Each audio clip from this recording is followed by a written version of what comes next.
Hello friends, welcome back to our channel. So आज हम इस वीडियो में आए हैं वीडियो ऑन डिमांड के साथ, बिकॉज हमारे ही व्यूअर ने क्वेश्चन पूछा है एक बायोकॉन के ऊपर। तो बायोकॉन हम इस वीडियो में कवर करेंगे। इसी के तर्ज पर आपने देखा ही होगा, जब भी हमने कोई भी वीडियो बनाई है या जब भी हमने बात की है, इनफैक्ट कल भी मैंने आपको क्लियरली बताया था कॉलगेट पामोलिव। और कॉलगेट पामोलिव देखिए आज भी चला है ज़बरदस्त, और इस तरह के मार्केट में भी कॉलगेट पामोलिव ने ज़बरदस्त रिटर्न दिए हैं। इसके अलावा हमने कल के वीडियो में एक और बात की थी निफ्टी 50 के बारे में, और निफ्टी में हमने बात की थी, मैंने बोला भी था कि मेरे को कंफर्ट अभी भी नहीं आया है, और चला ज़रूर है, बट अभी भी जब तक ये अपना 20 डेमा को क्रॉस नहीं कर लेता तो मेरे को और गिरावट दिखती है। और वो देखिए आज किस तरह से मार्केट गिरा भी है। तो इसी तरह से आइडियाज़ हमने पहले भी दिए हैं, और जितने भी आइडियाज़ हमने बात की है, चाहे HDFC AMC के बारे में हमने बात की हो, या फिर हमने HAL के बारे में बात की हो, PNB के बारे में बात की हो, या यूनियन बैंक के बारे में बात की हो, या जितने भी बैंक्स के बारे में बात की हो हमने, या फिर इन्फोसिस के बारे में हमने बताया था, और जितने भी स्टॉक्स के बारे में हमने इस पर्टिकुलर चैनल पर डिस्कस किया है, और कब प्रॉफिट बुक करना है, कब इसको लेना है, तो हम सारी ही बातें डिटेल में डिस्कस करते हैं। तो अगर आपको इसी तरह के आइडियाज़ फ्यूचर में भी देखने को मिलते रहें, इसके लिए आप मेरा चैनल ज़रूर सब्सक्राइब कर लीजिए, और बेल आइकन दबाना बिल्कुल मत भूलिएगा, सो दैट जब भी मैं कोई नई वीडियो डालूँ आपको सबसे पहले नोटिफिकेशन आ जाए। तो आज वीडियो ऑन डिमांड है, बायोकॉन के बारे में बात करते हैं इस पर्टिकुलर वीडियो में। और बायोकॉन में हम देखेंगे कि कैसे पर्टिकुलर जो चैनल है वो चल रहा था, और उसके बाद इसने ब्रेक किया है, और आज की तारीख में अगर आप देखते हैं तो आज एक और रेड कैंडल बनी है। तो ये जो बायोकॉन है, बायोकॉन में एक इंटरेस्टिंग पैटर्न बना है जिसको बोलते हैं head and shoulder pattern. Head and shoulder pattern का ब्रेकआउट जो आया था वो ऑलमोस्ट 270 के आसपास आ गया था, और उसके बाद अगर आपके पास पोजीशन थी तो निकल जाना चाहिए था एक बार के लिए, क्योंकि ये जो हेड एंड शोल्डर पैटर्न है ये आपको बिल्कुल क्लियरली दिख रहा होगा। ये इसका लेफ़्ट शोल्डर, ये इसका हेड, ये इसका राइट शोल्डर, और इसके बाद ये गिरावट, और यहाँ पर ही कहीं पर 280 के आसपास की, इनफैक्ट 280 270 के आसपास इसमें ये इसकी नेकलाइन ब्रेक हो गई थी। और उसके बाद अब ये है, आज इसने अगर आप देखेंगे तो आज इसने जो 200 डेमा है 260, वो कल रीगेन किया था, बट आज फिर से इसने वहीं पर रेजिस्टेंस लेके नीचे आ गया है। तो 260 का एक बड़ा रेजिस्टेंस की तरह काम कर रहा है। अगर 260 निकल भी गया तो 270, 260 के बाद 264, 270, 271, ये सारे ही जोन जो हैं ये कंजेशन जोन है। 260 से लेके 270 तक ये सारा कंजेशन जोन है, बिकॉज 20 डेमा, 50 डेमा, 100 डेमा और 200 डेमा, ये सारा 260 से लेके 271 तक आता है।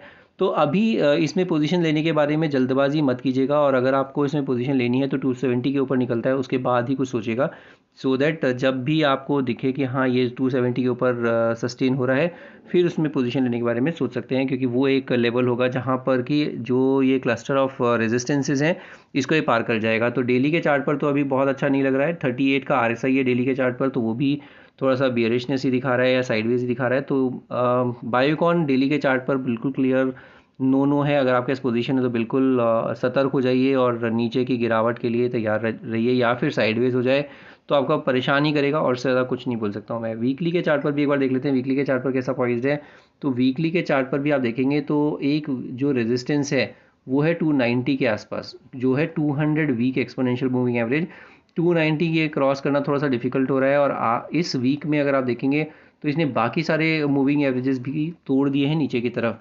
तो बाकी एवरेजेस कहाँ पर प्लेस थे, अगर आप देखते हैं 274 इसका 100 वीक एक्सपोनेंशियल मूविंग एवरेज था, 260 50 वीक एक्सपोनेंशियल मूविंग एवरेज था, और 264 जो था वो इसका 20 वीक एक्सपोनेंशियल मूविंग एवरेज था। तो ये सारे ही मूविंग एवरेजेस तोड़ दिए हैं इसने, और अभी नीचे ट्रेड करने लगा है। तो अभी जो नेक्स्ट 220 तक भी आ जाए तो कोई बड़ी बात नहीं है। इससे पहले एक और सपोर्ट है 235, 235 से नीचे आएगा तो 220 तक भी आ सकता है, और इसीलिए थोड़ा सा सतर्क होने की ज़रूरत है बायोकॉन में। ये वीकली का चार्ट है। डेली के चार्ट पर भी एक बार सपोर्ट देख लेते हैं, वीकली के चार्ट पर सपोर्ट कहाँ बन रहे हैं। तो वीकली के चार्ट पर भी जो सपोर्ट बन रहा है 220 के आसपास ही बन रहा है, तो हो सकता है ये 220 तक भी देखने को मिल जाए। वीकली के चार्ट पर अगर आप RSI देखते हैं तो 46 है, तो वो भी बहुत इनकरेजिंग नहीं है, मोमेंटम एकदम मिसिंग है। तो ये ध्यान रखिएगा, बायोकॉन में वीकली के चार्ट पर आपको क्लियरली दिख रहा है कि यहाँ पर भी मोमेंटम मिसिंग है। मंथली चार्ट पर एक बार देख लेते हैं, मंथली के चार्ट पर कैसा प्लेस है। तो मंथली के चार्ट पर भी आपको दिखेगा कि यहाँ पर भी कोई बहुत अच्छा संकेत नहीं है, और यहाँ पर भी अगर आप देखते हैं तो 20 मंथ एक्सपोनेंशियल मूविंग एवरेज भी इसने नीचे की तरफ तोड़ दिया है, और 50 मंथ एक्सपोनेंशियल मूविंग एवरेज भी उसी के नीचे ट्रेड कर रहा है। अब जो 260 का लेवल था, 259 टू बी प्रिसाइज, वहाँ पर इसका सपोर्ट था। जो 100 मंथ एक्सपोनेंशियल मूविंग एवरेज था उसको भी तोड़ के नीचे आ गया है। तो अब इसमें आपको जो सपोर्ट दिख रहा है यहाँ पर भी 220 के आसपास ही सपोर्ट है। तो 220 बड़ा इंपॉर्टेंट सपोर्ट है और 220 के आसपास अगर मिलता है तो एक बार लेने की चेष्टा कर सकते हैं, क्योंकि 220 पे सपोर्ट अगर ये सस्टेन कर गया तो फिर आपको हो सकता है एक बॉटम फिशिंग का चांस मिल जाए। बट अभी क्या पोजीशन लेनी है? अभी कोई पोजीशन नहीं लेनी है, बिकॉज एकदम साइडवेज है, कोई अभी जल्दबाजी नहीं करनी है बायोकॉन में। एक और जो सवाल था मेरी ही वीडियो पे, वो था HUL पर। तो एक बार HUL भी देख लेते हैं। बायोकॉन में डिस्क्लेमर देख लीजिए, बायोकॉन में मेरी कोई पोजीशन नहीं है, बट फिर भी अपने फाइनेंशियल एडवाइजर से डिस्कस करके ही कोई पोजीशन लीजिएगा। एक HUL का भी स्टॉक था जिसपे कि क्वेश्चन आया था, तो उसको भी हम इसी वीडियो में कवर कर लेते हैं। ये मैंने आपके सामने हिंदुस्तान यूनिलीवर का डेली का चार्ट लगाया है, और डेली के चार्ट में थोड़ा सी बियरिशनेस इसमें भी दिख रही है, और आप देखेंगे तो सारे ही मूविंग एवरेज के नीचे ये ट्रेड कर रहा है। तो अगर इसमें जो लेवल था 2386, ये इसने तोड़ के नीचे ट्रेड करना शुरू कर दिया है। और अब जो है, अगर सारे ही मूविंग एवरेजेस, मतलब इसका 2500 200 डे एक्सपोनेंशियल मूविंग एवरेज था, उससे नीचे 2469 जो इसका 100 डेमा था, और 24 30 50 डेमा, और 2386 इसका 20 डेमा था। सारे ही मूविंग एवरेजेस के नीचे ट्रेड कर रहा है। तो अभी बिल्कुल इसमें कुछ भी करने की ज़रूरत नहीं है। अगर पोजीशन है तो एक सपोर्ट कहाँ पर बनेगा, इसका सपोर्ट देखते हैं। तो हो सकता है आपको सपोर्ट मिले कहीं 2200 के आसपास। 2200 अगर आता है तो थोड़ा सा आपको कॉशियस हो जाना चाहिए। 2200 या फिर एक 2100, ये जो 2100 का लेवल है ये थोड़ा सा सपोर्ट की तरह काम करेगा। इससे पहले 2200 एक सपोर्ट की तरह काम करेगा। तो 2200 या 2100 तक भी आने का दमखम रखता है। 34 का RSI है डेली के चार्ट पर। तो अभी बिल्कुल कुछ नहीं करना है इस तरह के चार्ट पर। हालांकि कंपनी ज़बरदस्त है, बट आप देख सकते हैं इसमें 2700 का जो रेजिस्टेंस है, जो ने ऑलरेडी ग्रीन कलर की लाइन लगा रखी है, इसे मैंने आई थिंक पहले कवर किया होगा जब भी मैंने ये जो है डिसेंडिंग ट्रायंगल पैटर्न बना रखा था। ये डिसेंडिंग ट्रायंगल पैटर्न का जब ब्रेकआउट आया था तब हमने शायद कहीं बात की होगी। और उसके बाद ये चला भी था। 2700 जो था इसका रेजिस्टेंस था, और बहुत स्टिफ रेजिस्टेंस था। ये देखिए अब कितनी बार आ चुका है। फिर ये 3 बार आके 27 से 100 से नीचे आके इसने अपना सपोर्ट तोड़े हैं सारे। तो अभी इसमें जल्दबाजी नहीं करनी है। अगर पोजीशन है तो एक बार के लिए निकल जाना चाहिए था, और निकलने का लेवल जो था 2430 के आसपास था।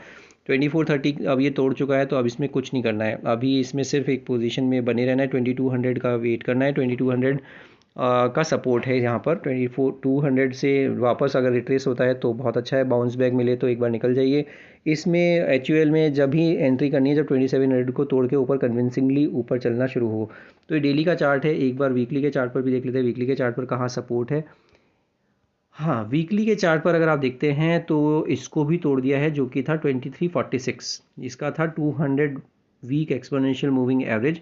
तो इसने यहाँ पर भी सस्टेन नहीं किया, 2346 को रेस्पेक्ट नहीं किया, और ये नीचे आ गया है। तो 2346 के ऊपर चले तो फिर हो सकता है ये आपको 2400 2460 2500 2480 यहाँ पर एक क्लस्टर ऑफ रेजिस्टेंसेस हैं।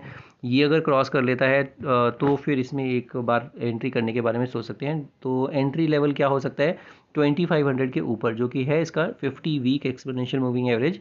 और उसके नीचे सारे जो लेवल्स हैं वो हैं वहाँ पर 2485 2464 और 2346। तो ये सारे ही मूविंग एवरेजेस के ऊपर चलना शुरू होगा तो 2500 एक लास्ट रेजिस्टेंस की तरह काम करेगा वीकली के चार्ट पर, और वहाँ पर एक एंट्री बनाई जा सकती है। बट अभी बिल्कुल बियरिश हो गया है। 200 वीक एक्सपोनेंशियल मूविंग एवरेज को भी तोड़ दिया है। तो अब थोड़ा सा सतर्क हो जाइए। हालांकि जैसा मैंने बोला स्टॉक बढ़िया है, स्टॉक में कोई बुराई नहीं है, बट फिर भी अगर स्टॉक अच्छा है तो भी अगर 200 वीक एक्सपोनेंशियल मूविंग एवरेज तोड़ रहा है तो कुछ तो बियरिशनेस इसमें कायम है। तो ये वीकली का चार्ट है। वीकली के चार्ट पे RSI भी 35 है, तो वहाँ पर भी कोई दमखम नहीं लग रहा है। एक बार मंथली के चार्ट पर भी देख लेते हैं। मंथली के चार्ट पर भी अगर आप देखते हैं तो 2319 इसका 50 मंथ एक्सपोनेंशियल मूविंग एवरेज है। तो अभी भी एक लास्ट जो पड़ाव बचा है वो है 2319। अगर ये इसके नीचे जा रहा है तो फिर एकदम निकल जाना है, बिल्कुल ज़्यादा सोचना नहीं है, क्योंकि उसके बाद बहुत निचले स्तर ओपन हो जाएंगे मंथली के चार्ट पर। तो ये मंथली के चार्ट पर RSI भी 44 है, तो वहाँ पर भी अभी दमखम है नहीं कुछ। तो ये दोनों ही स्टॉक्स जो हैं, बायोकॉन और हिंदुस्तान यूनिलीवर, क्यों कवर किए? क्योंकि थोड़े से बेयरिशनेस है और ये बेयरिशनेस बढ़ सकती है दोनों ही चार्ट में। और दोनों ही ये चार्ट हमारे व्यूअर ने पूछे थे, तो हमने वो उसके बेसिस पे ही ये वीडियो बनाई है। अगर आपकी भी कोई क्वेरी हो तो आप बिल्कुल मुझे लिख सकते हैं कमेंट सेक्शन में। और HUL में भी मेरी कोई पोजीशन नहीं है, बट फिर भी आपने फाइनेंशियल एडवाइस ज़रूर डिस्कस कर लीजिएगा before you take any call in these stocks. तो आज की वीडियो में सिर्फ इतना ही। अगर आपने मेरा चैनल ही सब्सक्राइब नहीं किया अभी तक, तो मेरा क्विकली चैनल ज़रूर सब्सक्राइब कर लीजिए। बेल आइकन दबाना बिल्कुल नहीं भूलिएगा, बिकॉज आप मेरे चैनल पर आ रहे हैं बट आप मेरे चैनल को सब्सक्राइब नहीं कर रहे हैं। तो ये एक मेरी दरख्वास्त रहेगी। और अगर आपको वीडियोस पसंद आ रही है, कंटेंट अच्छा लग रहा है, तो do give me thumbs up and don't forget to share it with your friends and family as well. आज की वीडियो में सिर्फ इतना ही। Will see you in the next video. Thank you so much for watching this video.